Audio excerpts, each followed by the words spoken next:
So when Pastor K and I got married, he told me he wanted a marriage that would be a testimony. And I mean, I planned to get married and I planned to have an okay marriage, So when I met him and he had this really strong resolve about it, that our marriage can be good. The one that really amazed me was when he said our marriage can be quarrel-free. I said, me, we like quarrel past fights. Our marriage can be quarrel-free. So he said, go to the word, and that's one of the things I absolutely adore about him, how he's so passionate about the word. He said, go to the word.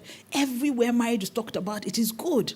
Marriage is good in all things, is honorable in all things. Marriage, if he that finds a wife finds a good thing. And I shared all of that on Friday. And over the years, I have found out that there are so many benefits to being married and doing it right. And the truth is that you can do marriage right. I always tell people, marriage is not that deep. The way people make it seem as if marriage is hard work. Marriage is work, yeah. It's hard work, yes. But marriage is not as intense as some of us make it seem. A lot of times people say, oh, I've seen bad marriages, so I don't want to get married. Or I've seen my parents quarrel, so I don't want to get married. And I always ask, is it just because you've seen a car in an accident that you now don't want to buy a car? No. There's nothing wrong with the car. It's possibly that the person was a bad driver. So it's the same way. There's nothing wrong with marriage. It's just that the two people in the marriage probably didn't do it right. And that's not enough to now say, oh, I don't want to get married. Have you been married before? You to go and try and see. But if you have knowledge, most times it's not marriage. Bad marriage is not a love problem, to be honest. Because if you ask people that have been divorced, and sadly now, in this generation, and the way things are now, if you look around you, you will probably meet or know somebody that is going through a divorce or that has been divorced. If you ask them, they can tell you that when they were getting married, they were in love. So that tells me that love is not the problem. Or at least the feeling of love, what people call love, the feeling of love, is never the problem. It's usually a knowledge problem. So a lot of people are getting married, but they don't know what marriage is about. They don't know what they need to do in marriage. They don't know what marriage requires of them. So they get married and end up struggling and making a mess of it. Jesus, when they asked Jesus about marriage, he said, not everyone will get married. He said, some people, nobody's asking them. Some people, nobody's accepting them. He said, some other people, their problem is that they don't have the grace or the aptitude for it.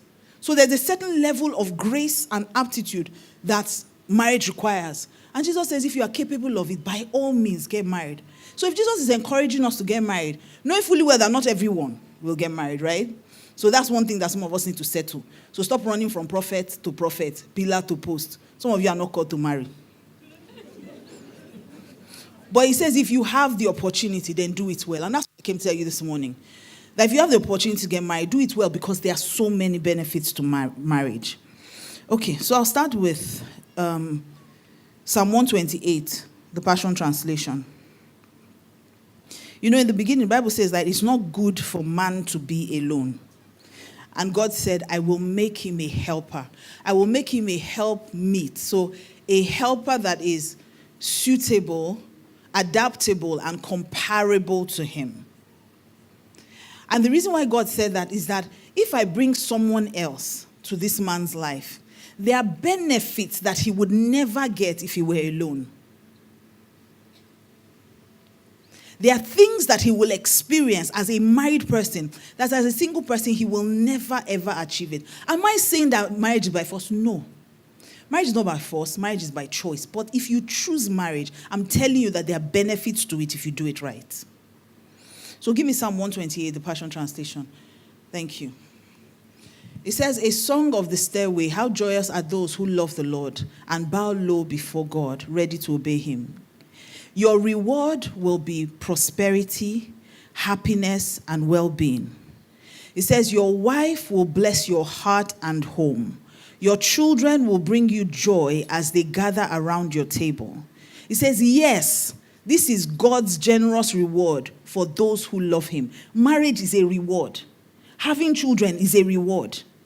God says your wife will bless. Like, there's a blessing that comes from being married. Even God himself says, if you love me, it's part of the rewards I give to you. So if God is rewarding you with something as beautiful as marriage, that should tell you that marriage is a beautiful thing. If God is saying, what I want you to do to reward you, usually when you do something for someone and somebody says, I want to reward you, you expect it to be a good thing, right? So if God is saying, I want to reward you, you expect it to be a good thing, right? Because they know they reward you now. People have not collected reward before. Why are people looking at me like that? So when somebody says, I want to reward you, do you expect it to be a good thing or a bad thing? A good thing. So if God says, when you bless me, when you love me and you serve me, part of what I used to reward you is marriage and children. That should tell you that marriage is a good thing. If God himself is offering it to you, that this is one of the things I want to give to you because you serve me. He says a reward for you because you serve me. It's a reward for you because you obey me. And he says, I want to reward you, so let me give you marriage and give you children. That should tell you that marriage is a beautiful thing. It is what the world has made it. And this is why I keep shouting on social media. I'm not there by chance. I'm there intentionally. Because when they come there and they put ring light, and they say all the things that they are saying, some children are picking it up and it's entering their spirit. We have to come out and counter it. You know why so many people believe that marriages are bad? It's because those of us with good marriages don't talk. We don't think it's worth talking about. So someone's husband annoys her, she will go to social media and go and say it.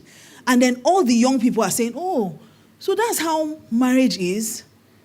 Men are annoying. That's where they start, men are scum, women are scam. Scam. There are all kinds of negative things about marriage. It's flying around because the people who have bad marriages are more vocal than those of us who have happy marriages. Our marriage, no, they work. How is that possible? Look around you now. Look around you. There's still a lot of people who are married. And even if statistics say, and I don't totally agree with that statistic because I don't know if that statistic is taken in the church. They say 50% of first marriages fail. That means that every time two people get married, one will fail. Now, we emphasize on the 50% that will fail. But we've also forgotten that 50% will succeed. So every time they bring out the statistics, your attention immediately goes to 50% will fail. Assuming they brought it out and they said 50% of all marriages will succeed. It gives you more hope to say, I am part of the 50% that will succeed. So the way that statistic has brought out, it has, like I always say, Satan is, the person you are playing with is not playing with you. Satan is not playing with you. You are the one playing with Satan. You are treating him like, oh, it's not Satan, it's a nuisance. No, Satan is your enemy. So he's working to get you and your children. It's not even after you, it's your children. If he can convince you marriage is bad, automatically he has convinced your children that marriage is bad. So Satan is very intentional, and I think we need to be more intentional. More Christians need to be vocal about how good their marriage is. We need to be more vocal about it. So when I go on social media, Pastor Sunday was saying it, that when they drag me, dragging is not your prerogative. If you drag me too, I can drag you. Everybody has a dragging right. The social media is not your own. They say it's social media. So if you come and say your own, me too, I can come and say my own. If you are angry that I said my own, then that's your problem, not mine. But we must enter that, set your face like a flint. Say your own. Bring out your marriage. Put picture of your husband. What's wrong with that? She's putting, it's paining you. As they pain them, it go there sweet. You come back tomorrow, put 2 more pictures. This time add your children. Because why must I conform to this world? If the world does not conform to me, they should leave it all. But me to conform to them, it's not happen. So Christians need to be more vocal. Marriage is a good thing. God says, I will reward you with marriage and children. Then that means it's a good thing. The only thing is we need to do it right. So the real problem is the knowledge and how we're doing marriage. So today I just want to share with you a few blessings of marriage. Ecclesiastes 4, verse 9 to 12. Ecclesiastes 4, 9 to 12. It says, 2 are better than 1. Why?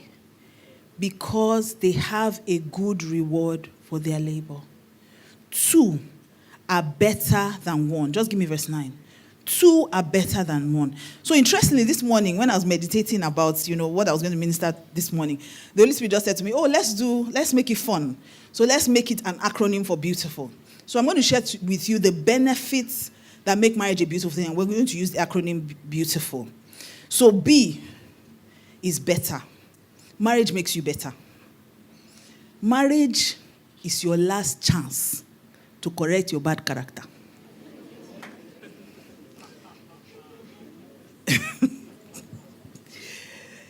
Everything God asked you to do as a single person, the exam is inside marriage. A soft answer turns away wrath. You say, no, me. I like to say my mind. Anybody annoys me, I say it. I don't care. I give people a piece of my mind. I just talk anyhow. Inside marriage. If you do anyhow, you see anyhow. You don't talk anyhow in marriage. That's when you remember that a soft answer turns away wrath. Marriage is not even about being right. Sometimes God will say, apologize even when you are not right. See, that in campaign. When I first got married, you know that I've told you before, I'm not really okay like that. It's Jesus and Pastor K. Jesus that is helping me. So in marriage, remember I said my husband said we can have a quarrel-free marriage. But that thing is inside my body already. That before you look for my trouble, I've already planned how I will answer you. So I won't even wait for it to land. Do you understand? Hot. Before you offend, I answer you. So imagine coming with that mindset and saying, I want to do marriage. And then my husband says, no, we will not. Two of us cannot be mad at the same time. When somebody is angry, the other person has to walk away. We had disagreements. And the only thing, at least one of the things that God has really helped me with, is loyalty and the need to always keep my word. So when we agreed that we will not, will not quarrel, will not have, I did not know how much that would work on my character. So anytime I want to I'll just remember that, we agreed that we will not quarrel. So my mind will now work on what other way can we deal with this conflict? How can you have opposing views without being opponents? I will now start coming up with, so I will now go into the word, find scripture, then I will now remember, soft answer turns away. Or the Holy Spirit will say, go and apologize. I'll say, I'm not wrong now. I did not offend. Say, apology has nothing to do with being wrong or right. Go and be the bigger person. I say, bigger person. Big pass me now. Honestly, I'm as normal as you are. You know how they say Elijah was a man as you are. That's how I am. I cannot pretend that, because I'm a pastor. No. The thing pained me. But what it did for me, my marriage made me a better person. When I first got married, one of the challenges I also had was, because I'm very introverted. I know people don't believe it now, but completely introverted. When I do my tests, I'm 100% introverted. That's my personality. Very shy. I don't like people. I do better without people. So that's why social media works for me, because I'm actually looking at a screen. I'm not really connecting to people. So I like my space. When I put something, I don't want you to shift it. So when I married Pastor K, I was borderline OCD. Now I'm so scattered I can't even believe it. When I married, if I put this thing like this and it moves, immediately I enter the room, my body will just not function. I can't function in chaos. Everything has to be organized. So every time, oh God, I can't even believe I was that person. So every time Pastor K and I will maybe want to do something, or we'll have maybe have a conversation about something, his approach was always different. So, as a pastor's wife, most people expect you to be warm and friendly and gentle and, compassionate and all those things. I was not. So when I come to church, I'll frown my face. I want to reveal one secret now. So I don't know how many people see our videos. If you see our videos, that's my normal face. I'll just come out, don't be frowning, I'll just bouncing out. So as I was coming out, Peter was coming out, and I said, Mama, smile, fix your face before you come out. So I will enter church, frown my face, walk from the back, come and sit down in front. I won't even turn to pastor's wife that will not ask somebody, how are you? How was your week? All those things.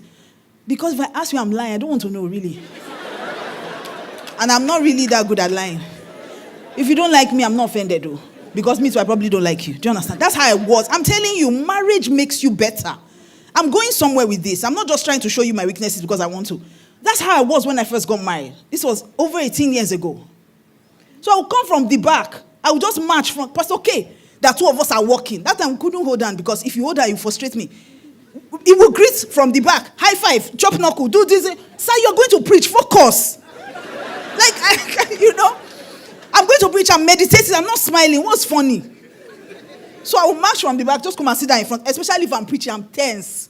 I'm already thinking, God, how am I going to climb? What am I going to say? Hope I won't say something that you do not send me. Hope I will not talk more than my mouth. God, will I even meet? If there are questions people ask, will I answer it? Did I even meditate on that scripture? I'm thinking plenty things. Then I'll be greeting people. So I'll just march to the front, sit down. Immediately they end the grace. As David never lost a battle, so will God's work with you. I'm in the car to say my B. I just enter the car, sit down, and wait for Pastor K. Pastor K will be there, 1 hour. What's this man doing, God? What's this man doing? Let's be going home. I came with their prayer. I'm married to the pastor. I'm not the church wife. So one day, Pastor K came to knock at the window. I was in the car. He came, knocked. He said, this is not how pastor's wife used to do. Come down. I said, Shebi, when you were getting married, I told you I'm not pastor's wife material. You say you want to marry. What's all this? He said, come down, come down. It's not for me you're doing it. You're doing it for Jesus. Come down. You are a shepherd. You have not checked on the sheep. Oh, God. I will not come down. I will not stand. Because for me to even go and meet someone to greet them, remember, I'm naturally very shy. So, and I don't like rejection. I will not go and greet you, now squeeze your face one kind. I don't want. So I'll just stand where I am. He will not say, come out from there, come out from there. Go and talk to people. Go and ask people. And so from then, I started. In fact, someone once said in church, they asked someone that, it's as if you don't like Pastor M. She said, how do you hug someone whose hands are like this? He said, I didn't bother me. That's what I'm even telling you. You see problem, you see. But now, I am such a lover. I'm such a hugger. I come into church. Before I get to the front, service might be halfway. Because I've greeted everybody. And I will remember what's going on in your life. So when I'm greeting you, how are you? It's not just how are you. I will remember how I met you, what we talked about, what's going on in your life. Do you have a job now? Where is your daughter? The last time I heard you were saying, that's how I am now. After service, Pastor K is in the car. Go and call Pastor M. Let's be going home. So marriage makes you a better person. This version of me, people say, oh, Pastor M is very sweet. It's not sweet anything. It's marriage that started removing. I used to be so judgmental. How can somebody say they are Christian and sin? How? When I got married, Pastor K, there's nothing you can tell Pastor K, he will flinch. Telling you killed 45 people, say, who else knows about this? I said, I don't know. Why are we in who else knows? This person just killed somebody. He'll be tapping me like this. So I started watching him and I started learning. You know, the thing about marriage is that opposites attract. So God will direct you to someone who is different than you so that you can, funny enough, all your weaknesses will be their strength. So you can draw from them. So I started learning that when you tell me you kill somebody, I'll say, but you know Jesus still loves you. So now that I've killed the person, how are we going to do it? Did you bury the person well at least? So how will we now help the family? Are you ready to go to prison? Is there a way we can? I'm now a bit more... And I cannot say I learned this from any Bible school. I learned this from marriage, from watching someone else who is different. Pastor K is one of the people that I know that he learns a lot from me. Before people look at me like, wait till you can bring for the marriage. Yes. He learned a lot from me. Pastor K cannot apologize. If he offend you, just move. Let's move on. You can't move on, sir. Apologize. Say sorry. And I'll make him say, that person is just looking for affection. So we rub off on each other. The Bible says that iron sharpens iron. So marriage makes you better. So B is what? So marriage makes you better. E, give me Ecclesiastes 9:9. The amplified version. It's God that will help me and this time. But I'll rush it now. So that means I'll cut out all my story. I'll just do Bible study. Ecclesiastes 9:9. Ecclesiastes 9:9. I want amplified. I want amplified. Amplified, not amplified classic. Just amplified. Ecclesiastes 9:9. Just amplified. Chisom, you promised me I will have my scripture. Should I read it from my own Bible? Give me a second phone so I can read it myself. Okay.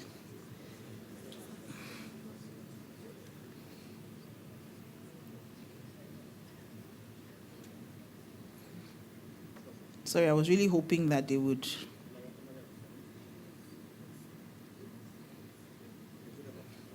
Okay. Okay. Thank you. Okay. So Ecclesiastes 9:9. Somebody else. Okay, it's fine. It says, live joyfully with the wife whom you love all the days of your fleeting life, which he has given you under the sun. All the days of vanity and futility. For this is your reward in life and in your work in which you have labored under the sun. There's one version, I don't know if it's NIV, that says, enjoy your wife. So the E is enjoyment. Marriage is for enjoyment. God expects that you will enjoy each other. And he says that you should enjoy or rejoice in the wife of your youth. So God is expecting that you will marry as a young person. The wife of, thank you, NIV. He says, enjoy life with your wife whom you love. All the days of this meaningless life that God has given you under the sun. He says, all your meaningless days. For this is your lot in life and in your toilsome labor under the sun. God expects that you will enjoy each other. There's an enjoyment that marriage brings if you do it right. There's an enjoyment of the physical body. There's also an enjoyment of the mind. There's just, there's pleasure in being together. Pleasure of being with the right person. If you are in love, you know that there's a way love makes you feel. When you see the person, you just be happy. You just be smiling for nothing. Everything you say, as my husband said, somebody will say, look, I love these flowers. My wife loves flowers like this. Oh, I just saw 3 cockroaches. Oh, my husband likes cockroaches sometimes. In fact, have you not seen people that are in love? Everything that you say. Oh, that reminds me of when Kingsley just... we're talking about something else. Biology exam. What's concerning Kingsley is that biology exam. But that's just how it is. When you enjoy someone, you enjoy their company, you enjoy sex with them. You see, the Bible says it's better to marry than to burn. That burn is talking about it. It's better for you to marry than to be aching for sexual satisfaction. So you are 40 and you are still single. When you now marry to be the wife of your old age, do you now have power? I don't know why they are laughing anyhow. Anybody that laughs anyhow. Instead of you to pretend that it's not you I'm talking to. So it says, enjoy your wife. Rejoice in the wife of your youth. Let me tell you, to be honest, there's an age that marriage makes sense. So I'm telling you, there's an age when you are young and you get married. You can even have sex 4 times a day, every day. But by the time 50 is nearing, you'll be doing something. When your wife is looking for you, you say, honey, I'm coming. I want to go and meditate. It's not meditate, it's tired. When you are young and you have children when you are young, it's not pension they used to train children. When you are young, God expects that in that youth is when you enjoy marriage. And marriage brings a level of enjoyment that nothing else brings. Even the sleeping around that you are sleeping around. Shebi shame follows it now. When you finish, you'll not be ashamed. You can enjoy yourself without shame, without guilt. That's what God is saying. So B is what? E is what? A, give me Amos 3:3. In fact, don't give me Amos 3:3. Give me Matthew 18, verse 19, New King James Version. Amos 3:3 says that 2 cannot work together except they be agreed. So marriage, one of the benefits of marriage is agreement. It's one of the benefits of marriage. Matthew 18:19, New King James says, again I say to you, that if 2 of you agree on earth concerning anything that they ask, it will be done for them by my Father in heaven. There's a power of agreement that marriage gives you that no other relationship does. He says if 2 shall agree as touching anything, You know, when people get married, I always laugh when they are fighting to win arguments. You should be fighting to win the agreement. Every time two of you stand in agreement on something, it will happen. I can give you so many examples in our marriage. We agreed we will not be poor. Because poverty wanted to kill us. I mean, I'm not used to poverty. I did not come from it. Poverty, I knew I could see my future, that money likes me. If we're in a room, money comes here, it will come and look for me first. Yes, very respectful of me, money. And it's not even Naira. Because me and Naira are not really friends like that. I just tolerate it. Dollars. Or pound sterling. You know the only currency with a surname? Very respectful of me. If he enters this room now, he will look for Mildred. Ask it. So we both agreed that we will not be poor. And in agreeing that, we also agreed on the steps to take to make sure. So when I'm saying agreement, it's not, oh yeah, let's do agreement prayer. That's not all I'm talking about.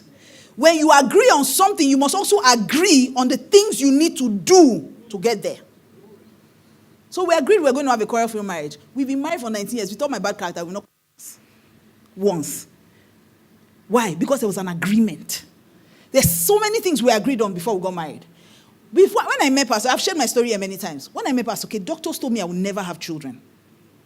When I told him, he came to meet me and said, love, all this thing, I had the August in your spirit, something, all those things. Follow me, I'm going to take over the world. I said, my brother, before you start saying all these things, let me tell you. Doctors say I will not have children. No. So before you start doing love, you now reach front, come and reverse. Let me tell you now. Do you know what he said to me? He said, number one, I'm not marrying you for children, but we will have our children. So if that's why you don't want to marry me, let's settle it now. Let's agree on how many. Let's agree on their names. We named our children before we even started dating. Today we have 3 children without medical intervention. The power of agreement. Couples are fighting. I'm just laughing. You're fighting, wasting. Satan is you. You know when couples fight, it's only Satan that wins. Oh, you don't know that? Even, especially women that are trusting God for the fruit of the womb. The week they cry with their husband is their ovulation week. I counsel a lot of them. They'll call me. I've noticed a trend, ma. Every time it's my ovulation, me and my husband will quarreling. Please, ma, pray. I said, what are we praying about? Is it not you that needs something? If your husband quarrel with you, say you can't, honey, you can't. You know how when it's Valentine period, boyfriend is quarrel with girlfriend. And no matter what you do, the boy will not settle with you. That's the way you two should give yourself brain. I know that this is my ovulation week. Anything your husband says, you are a stupid fool. You say, I'm a stupid fool, baby. He said, you are very annoying. I am so annoying. I'm so annoying. Be pulling his shirt, I'm an annoying. Why? You that you want something, you are quarreling. Let's we carry egg, no they fight now. So you must be determined to keep the agreement. I don't get time. I no clap, collect my time. So we agreed wealth. The things we're doing to the LDM, we agreed. We agreed that there will be a season of pastoring, but there will be a season where he'll become more itinerant. We agreed we'll travel all over the world. We agreed we'll do it together. We agreed on the sacrifices that we would need to make. You know how hard it is for a woman to leave her children as a following man? But it's our agreement. So B is what? E is what? A is what? Let me give you another benefit of marriage. You. Genesis 11 verse 6. New Living Translation. It says, Chisom, did you give them my scriptures? Thank you. It says, look, the people are united and they all speak the same language. After this, nothing they set out to do will be impossible for them. One of the blessings of marriage is unity. If 2 of you are united, I'm not talking about agreement now. I'm saying if 2 of you are united, you are one. The Bible says you are no longer 2, but you are one. Some other translations say the people is one. It says these people are united. There is nothing they imagine to do. Nothing. You know, sometimes you need to read the Bible and really read it. How can God say nothing? He didn't say, oh, some things that they imagine to do will not be. He said nothing they imagine to do will be impossible. So if 2 of you are united in your thoughts, in your heart, you are one person, you operate as one. You're not thinking, this is my thing, this is my phone, this is my car. You're not thinking as two different individuals anymore. This unity is talking about walking at a level of covenant. When you start to operate at that level, there is nothing, I guarantee you, nothing you imagine to do that will be impossible. I can't count number of times, but a woman tell me, oh, honey, I want to do this thing. I'll not say, okay. He said, I don't want that one. Anytime, he had been saying nothing to me for a long time before it really started sinking in. He said, anytime we're in agreement on something, or we are one, no, his words, anytime we are one on something, it always happens. So I don't want that, it's okay. I want you to be in this. I'm talking about owning your marriage. I'm talking of you seeing the other person as you. So everything you want for yourself, you want it for that person. Unity. Say nothing they imagine to do will be impossible. You'll be one mind, one purpose, one spirit. Not fighting over irrelevant things. In fact, you should be so anytime they tell me something, maybe my mom says, I want to do this thing. They immediately know that I'm going to go and tell Pastor K. If you tell me, oh, I want to tell you this, don't tell your husband. Let's just say, because I cannot guarantee you. Because we are so, there are times that Pastor K is trying to keep secret from me. He will not gist me the thing. I will not say, oh, that's why you were doing this. Not like. We have become so much one that even keeping secrets from each other is now hard. That's the level of unity God needs you to get to. That when somebody asks you something and they go and ask your husband, it will be the same thing that will come out of your mouth. There's nothing that you imagine to do that will be impossible. You are wasting unity. You are wasting it. How can you be married? You have secret property. Your partner does not know. Then when something happens, God forbid, something happens to you, you will not start running around to gather money to pay school fees. Meanwhile, you have like 24 properties nobody knows about. So B is what? E is what? A is what? U is what? Unity. T, another benefit of marriage. Give me Genesis 2:25. And I need to run now. Genesis 2:25. It says that they were naked and they were not ashamed. T is transparency. God wants you to be in a marriage where you can be free to be yourself. Where you will not be judged. Where you will be comfortable to be yourself because you know that this person loves me and there's nothing I will do that will change how they feel about me. There's nothing as beautiful as having that feeling on this earth. That no matter what I do, I get person will go get my back. And we really love God for that. But you can have that experience. That's why sometimes they say marriage is heaven on earth, if you get it right. The same way you know that there's nothing you will do that God will back down. Except you don't truly know God. If you know God, you know that there's nothing. You can't outseen his love. All you need to do is just come back. He's waiting for you. It's like that prodigal son's father. That the boy was practicing. When I get home, I'm going to tell my father that while he was yet speaking on the road, his father ran to meet him.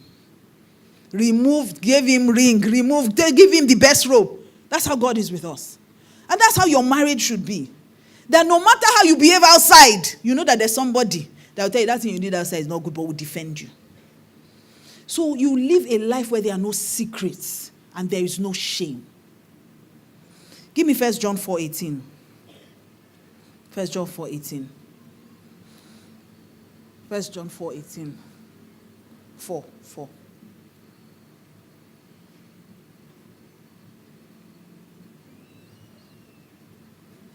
It says, I think it was NLT I wanted, but I'll read this. It says, love never brings fear. Just leave the TPT, don't worry. Just leave that one. I'm sorry, myself, I should have opened Bible. You see all this new modern age. If we're carrying normal Bible now that I've marked, I will read it. Say, love never brings fear. For fear is always related to punishment. But love's perfection drives the fear of punishment far from our hearts. Whoever walks constantly afraid of punishment has not reached love's perfection. This English, NLT would have been perfect. Because it describes the fact that the only reason why you are afraid is that you have not yet experienced perfect love. See it. Say, such love has no fear. I'm talking about the love that you should have in marriage. It has no fear because perfect love expels all fear. If we are afraid, it is for fear of punishment. And this shows that we have not fully experienced his perfect love. Now, this is talking about our relationship with God, but you can also, the way Apostle Paul will say, but I also speak about Christ and the church, but I'm speaking about marriage. You can also translate it. If you know that no matter what happens, this person will have my back, lying will not be an option in your marriage. So even when you are tempted, say, that girl in my office, you go and tell your wife. That's the first way you know you will not cheat. Sin thrives in secrecy. Adultery happens because the man, when the thing first started, he did not tell his wife. The first day it happened, he did not. A lot of things that became affairs, proper affairs, would have been one night stand. We will know that, that's what we are dealing with. We'll forgive you. Yeah, let's be working on how we'll make it. But the man will say, I got this. And you know that when you say you got this, you don't got it. They say, no, I got this. I wanted to just make sure that I can fix this. I can fix it. You'll be fixing it and be going deeper. If you want to stop cheating on your wife, tell her. Just tell her. If you want to stop cheating on your husband, tell him. The anytime I go to the gym, there's this guy. He's buff. Your husband say, come here. We'll buy weights here. Me too, I'm his trainer. 10, 9, 8, 15. Let's do 3 more reps. He himself will turn to trainer for you. Temptation, they will help you cut the temptation away. But the real problem is that we're not transparent. Marriage, a beautiful marriage gives you transparency. There's no need to lie. There's no need to be afraid. There's no need for sin. Transparency. So B is what? E is what? A is what? U is what? T is what? I, intimacy. Ecclesiastes 4:9-12. I need to rush. Ecclesiastes 4:9-12. Give me 12. Let's just run to 12. 12. It talks about if one is, no, I'm sorry, give me 11. Give me 11, I'm sorry, okay. It says, if two lie down together, they will keep each other warm. But how can one be warm alone? So intimacy. God expects that you will have intimacy in marriage. Someone will cover you. There's a closeness. It talks about physical intimacy, but it also talks about other forms of intimacy. There's spiritual intimacy. Your partner should be the person you are most vulnerable with. You can tell them anything, and they can agree with you. They can cover you. That's what intimacy is. Where you are vulnerable enough to let another person into your soul, into your heart, into your deepest, darkest secrets and your deepest desires. So marriage brings intimacy. So B is what? I need you to remember it. E is what? A is what? U is what? T is what? I is what? F. F is friendship. F is friendship. You have a friend for life. Proverbs 27, verse 9-10, Passion Translation says, sweet friendship refreshes the soul and awakens our hearts with joy. For good friends are like the anointing oil that yields the fragrant incense of God's presence.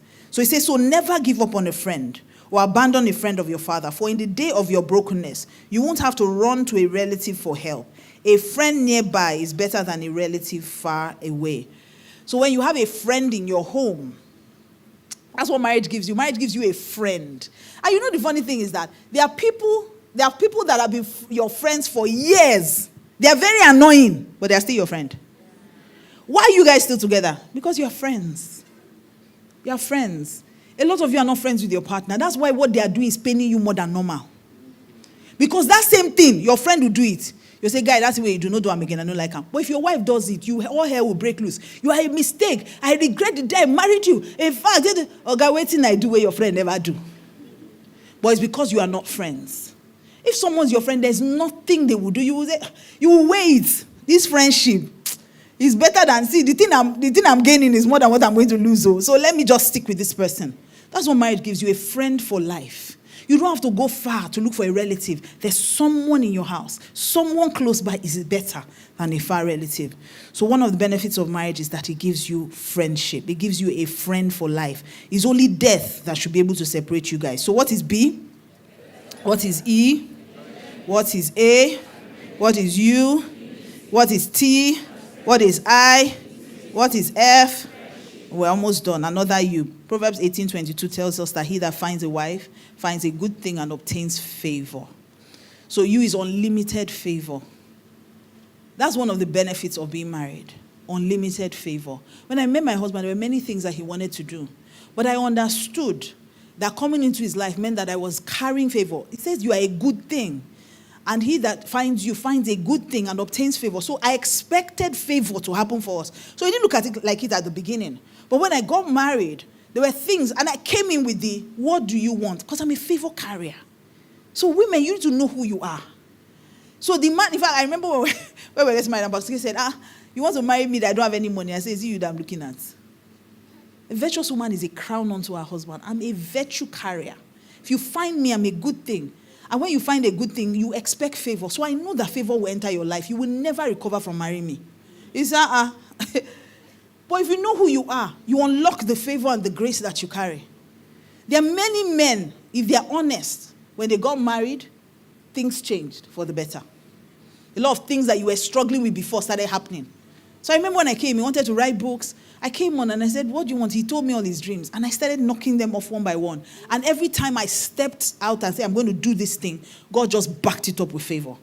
We want to be on TV. I knew a few people because I'd been on TV many years ago when I was still very, very young. I used to read news. So I had friends in that sector. So I just started asking people, we need somebody on STV. I need a slot. One of my friends, Stanley, was there. I said, Stanlobo, I beg, I need slot. He said, no slot. I said, you go find slot. Why you not go find slot? Now my husband, though. So he started. So you see, even the favors I had with people, I could pull on them and say, it's me you are doing this thing for. You say, I go pay better money. I say, forget your money, your own money, your commission, forget them all. This one are my own, and I'm really doing for. And that was how, because back then, even paying that TV bill was Jesus. So I had to pull on every favor, chance everybody chanceable, and that's why it's good to be good. Because if you have been a blessing to people, you see, let me not start preaching about money because let's just stick. So you experience unlimited favors. You bring your grace, join with another person's grace, and things begin to move for you. So B is what? E is what? A is what? U is what? T is what? I is what? F is what? U is what? You are good students. Clap for yourself. And finally, you experience love in all its varied forms. Love. The reason why you don't want to get married is that you've not experienced love. There's a way you experience love. You don't want to go back to your father's house. When you know somebody loves you, someone is crazy about you. At the end of the day, when maybe you guys go out and then they are maybe taking you. I remember those days when Pastor K is taking me to go and drop me. I will be like, why am I dropping you? I say, that's the problem.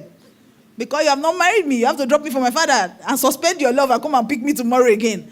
And when I say love, I'm not just talking feeling of love. I'm talking about intentional love. You would know that there's someone who is always kind to you. Someone who is patient with you. With all my bad character, I'm the best human being in this world, to Pastor K. You can't tell him anything bad about me. He will tell you, oh no, it was an off day. Inside my mind, I said, no, be off day, now off behavior. But it's okay. He will defend. And sometimes I'll do something, just say, you're a fine girl, Sha. There's a way. You have your own hype master living with you. Even if you are not feeling good about yourself, they will make you feel good about yourself. He doesn't keep any record of wrong, no matter what I do. He was telling me one day, say, there's nothing you can do that can end this marriage. I said, are you sure? He said, I'm telling you, nothing. There's nothing as beautiful as being secure in someone's love. And that's what marriage is supposed to do for you. That even if the whole world is against you, you have somebody that when you come back, you can lay your head on their chest and you are fine. You know that somebody has got me. No matter what happens, I know that I'm going to be happy. I know that somebody is looking out for my good. I know that no matter what I do, the person is just thinking, it's an off day. I can help her be better. I can help her be stronger. I can help her. And the person is always looking out for your good. So like I said, when I first got married, I was not really one of those people that wanted to. I didn't want anything but to just be behind the scenes. And Pastor would tell me, no, I don't want you behind me. I want you beside me. I say, all this love talk. It's good, Sha. Oh, smile. Oh, all those things. But I didn't think that he really meant it, But over the years, I've seen that everything he's doing is always for my good. Every time he wants to do something, he's always thinking about, so no, honey, I need you to do this. I'm thinking, I want to write your books. And we're always trying to outdo each other. That's the beauty of love. If both of you are in love, you want to bless each other. You are fighting to bless each other. So I remember, and I'll end with this story. I remember one time, my PA, Chisom, when she first started working with me and moved in, she was living with me at the time. So one of those days, she served Pastor K and I food. And we always try to outdo each other, even in the little things. We're always trying to, oh, no, I love you more, no, you love me more. We always do those things that annoy people. So she brought food, and we were eating, right? So we're eating, and then there was one piece of meat left. So Pastor K said, oh, baby, do you want it? I said, no, you can have it. And he said, no, you can have it. I said, no, I mean it, you can have it. No, seriously, baby, you can have it. No. Chisom just said, please, can I have it? Because relationship people. Which ones you can have it, you can have it, you can have it. Say, can I just have it so that this matter will end? And then we really realized that truly this is what we do. Not just with food, but we do it with each other's lives. Oh, no, honey, I don't want you to do this. Oh, no, it's okay, I can make the sacrifice. Oh, no, honey, don't. That's how marriage should be. Where you know that this person is always looking out for you. So finally, B is what? E is what? A is what? U is what? T is what? I is what? F is what? U is what? L is what?